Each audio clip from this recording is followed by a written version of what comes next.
सम्मान, मेरे शंकर भगवान ने जो नारी का सम्मान, 33 कोटि देवताओं का पूरा चरित्र उठाकर देखिए, कौन से देवता हैं जिन्होंने अपनी बेटी का कन्यादान किया।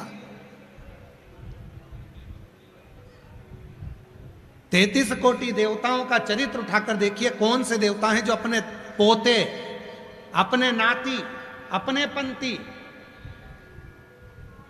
उनके साथ में निवास करते हैं। केवल एक शिव, बेटे गणेश, कार्तिकेय, उनके पुत्र शुभ लाभ, उनके पुत्र अमोद प्रमोद, दाता विधाता, जितने भी उनके बच्चों के बच्चे जितने हुए हैं, सबसे प्रेम कर कर सबको एक जगह पर स्थापित किया, एक जगह स्थिर किया।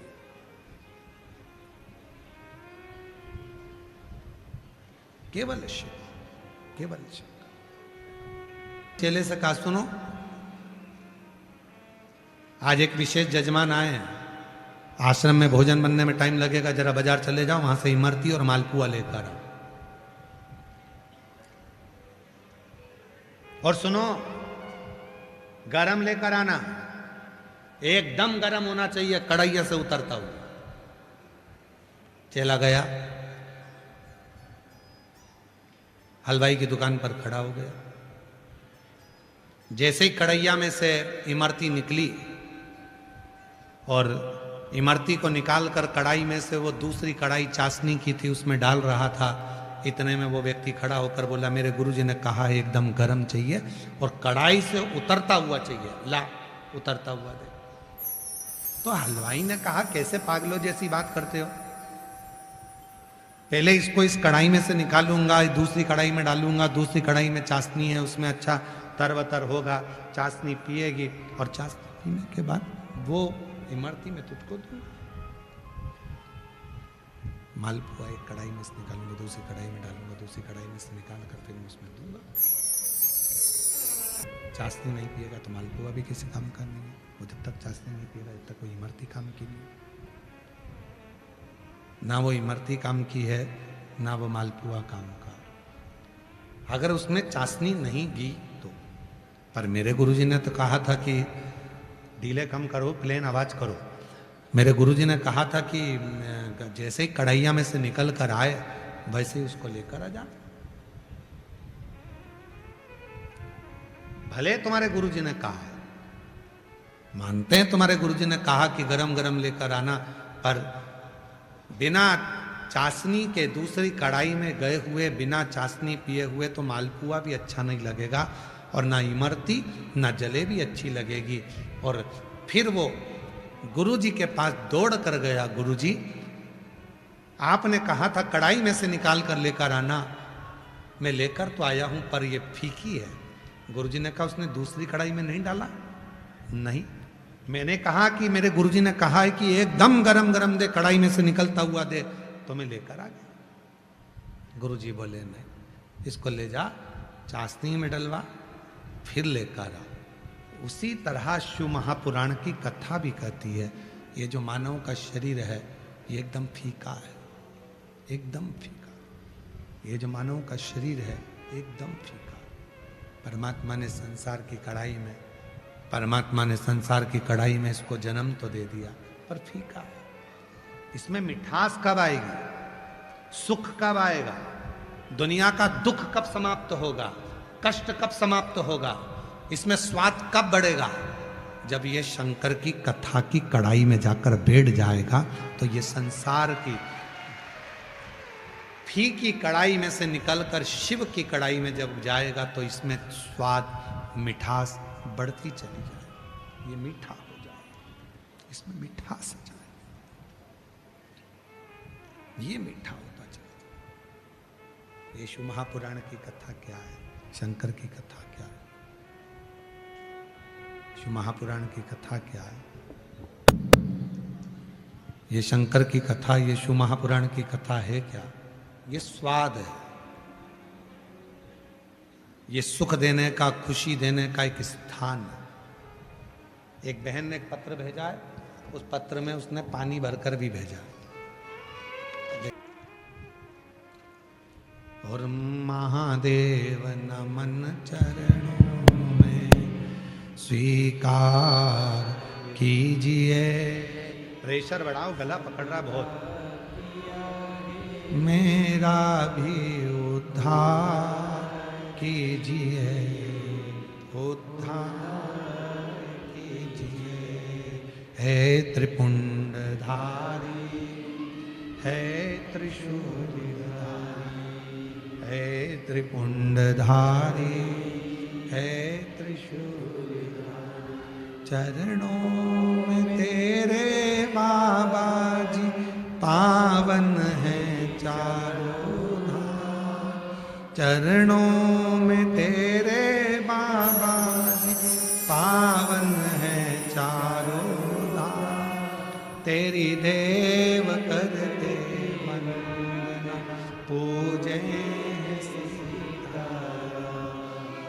तेरी देव करते वंदना पूजे हो जाए पूरी कामना, हो जाए पूरी कामना। उपकार कीजिए, सबका किया है, मेरा भी उद्धार कीजिए। हे त्रिपुंडधारी, है त्रिशूल। शिव को नमन कर कर उससे अपने मन का भाव, अपने मन के विचार कर। विदल उत्पल दो ऐसे असुर थे जो नारी को देखकर लोभित हो जाते थे, पर स्त्री पर उनकी दृष्टि टिक जाती, पर स्त्री पर उनका ध्यान केंद्रित हो जाता। एक दिन माता पार्वती, जगत जननी, जगदम्बे, दुर्गा भवानी, माँ आद्यशक्ति, माँ जगत जननी, माता पार्वती जी बैठी थी बाहर की ओर और शिव जी के लिए कोई पुष्प की माला तैयार कर रही थी। शिव जी के लिए पुष्प की माला तैयार कर रही, माला तैयार कर रही। उसी समय पर विदल और उत्पल दोनों का आना, दोनों का। विदल उत्पल का जब आना हुआ तो विदल उत्पल ने देखा मां जगत जननी की सुंदरता, बहुत सुंदर थी मां। उनकी सुंदरता का बखान क्या करा जाए। जो जगत की जननी है, जो जगत की धात्री है, जो जगत का सुख देने वाली है, जगत का आनंद देने वाली है, पूरे जगत का जो कल्याण करने वाली है, वो तो सुंदर होगी, बड़ी सुंदर। महादेव नमन चरणों में स्वीकार कीजिए। सबका किया है मेरा बधाई आपको। बाबा की कृपा से खूब जल निकला। एक बार जोरदार ताली बजाएं साथ। हे त्रिपुंडधारी, हे त्रिपुंडधारी, हे त्रिशूलधारी। शिव कथा कर, भगवान शंकर का चरित्र कह रहा।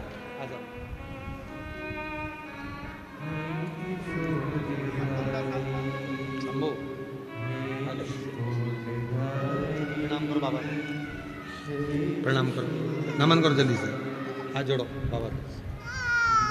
15 साल के बाद हुआ, एक बार जोरदार ताली बजाओ। रोके नहीं, खुश रहो।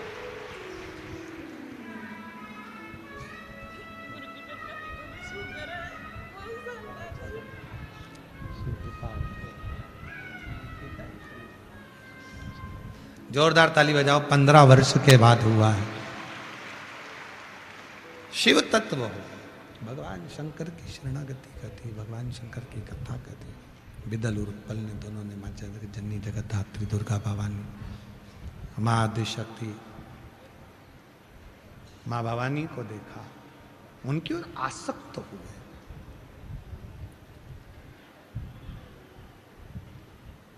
क्रोध आ गया मां जगत जननी को, और माता को ऐसा क्रोध आया कि जो गणेश जी के हाथ में कुंदुक होता है, उस कुंदुक को माता ने उठाकर प्रहार किया विदल और उत्पल पर। और जैसे ही प्रहार करा, विदल उत्पल के तो प्राण गए, पर वो कुंदुक महादेव के चरणों में जाकर गिर गए।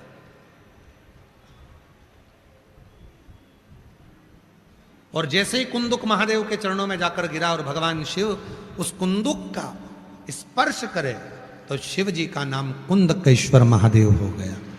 बोल कुंदकेश्वर महादेव की। भगवान शिव का नाम कुंदकेश्वर महादेव हो गया। स्वयं शिव कुंदकेश्वर के रूप में पूजित हो, कुंदकेश्वर। और यह कुंदकेश्वर का स्वरूप कोई साधारण स्वरूप नहीं है। कुंदकेश्वर का स्वरूप कोई साधारण नहीं है।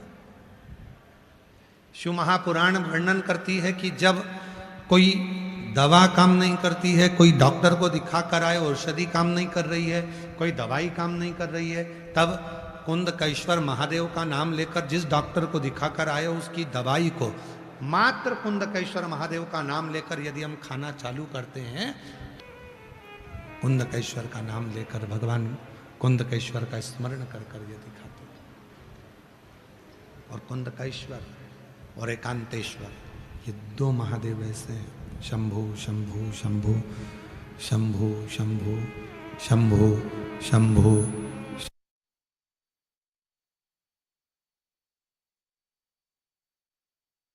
कुंदकेश्वर और एक एकांतेश्वर महादेव एक ऐसे हैं, ये दो महादेव का स्मरण ऐसा है। यदि मान लो कोई बच्चे, बेटा बेटी अगर गलत मार्ग पर जा रहे हैं, कोई व्यसन में डूब गया है बहुत ज्यादा, कोई गलत संगत में डूब गया है बहुत ज्यादा, निकल ही नहीं रहा, तो एकांतेश्वर महादेव का लाल चंदन का श्रृंगार अवश्य करें, और एकांतेश्वर महादेव पर लाल चंदन का ही जल समर्पित अवश्य करें। और उसी लाल चंदन का जो जल, लाल चंदन एक आता है पीला चंदन जिसको हम घिसते हैं, एक लाल चंदन होता है उसको भी घिसा जाता है। एक लाल चंदन होता है, कोई व्यसन में डूब गया, मदिरा के नशे में डूब गया, बहुत ज्यादा जुए में डूब गया, बहुत ज्यादा कर्जे में डूब गया, बहुत ज्यादा गलत संगत में पड़ गया, बहुत व्यसन में डूबा हुआ है, निकल ही नहीं रहा है, बहुत प्रयास कर लिया, संगति छूट ही नहीं रही है, गलत विचार नहीं छूट रहा है, गलत खाना पीना नहीं छूट रहा, गलत सोच नहीं छूट रही, जुए का संग नहीं छूट रहा, दोस्तों का संग, गलत दोस्तों का संग नहीं छूट रहा, तो एकांतेश्वर महादेव को कहीं एकांत में जो शिवलिंग हो, एकांत में, तुम गाड़ी से जा रहे हो, बाइक से जा रहे हो, मोटरसाइकिल से जा रहे हो, फोर व्हीलर से जा रहे हो, बस से जा रहे हो, कहीं तुमको एकांत में खुली जगह पर कोई ओट लेके ऊपर भगवान शंकर का कोई शिवलिंग या कोई मंदिर जहां शिव अकेले बैठे, अकेले, कोई नहीं, कोई भी नहीं, केवल शिवलिंग है, ना वहां पर जगतजननी जगदम्बा है, ना वहां पर गणेश जी की मूर्ति है, ना वहां पर कार्तिकेय जी की मूर्ति है, केवल शिव है, केवल शिव। कोई वृक्ष की छांव है, कोई खुला मैदान है, कोई मंदिर है जहां अकेला शिव बैठे हुए एकांत में, एकांतेश्वर, कोई नहीं। वहां लाल चंदन का लेपन करें, वहां लाल चंदन शिव जी को लेपन कर कर, और वही लाल चंदन का जल शिव जी पे चढ़ाना प्रारंभ करिए।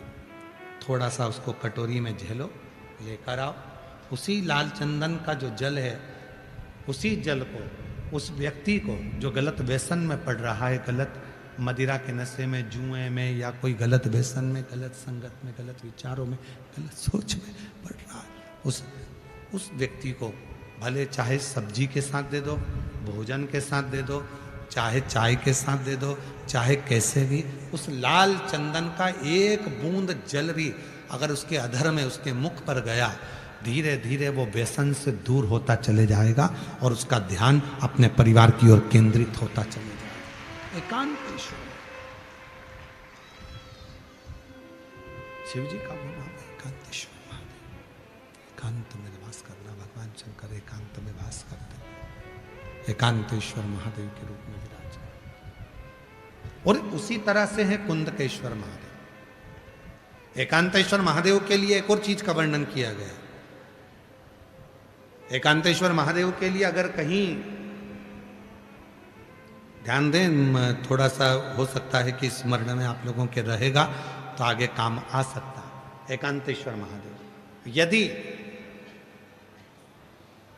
शरीर के अंतर्गत कहीं पर भी कोई चर्म रोग अगर शरीर में आ गया, कोई भी चर्म रोग आ गया, चाहे चमड़ी काली पड़ गई हो, चाहे चमड़ी सफेद पड़ गई हो, चाहे कोई शरीर का भाग दाग से मैं पीड़ित हो रहा हो, पूरा शरीर अगर बेकार भी हो रहा है, तो उसके लिए भी एकांतेश्वर महादेव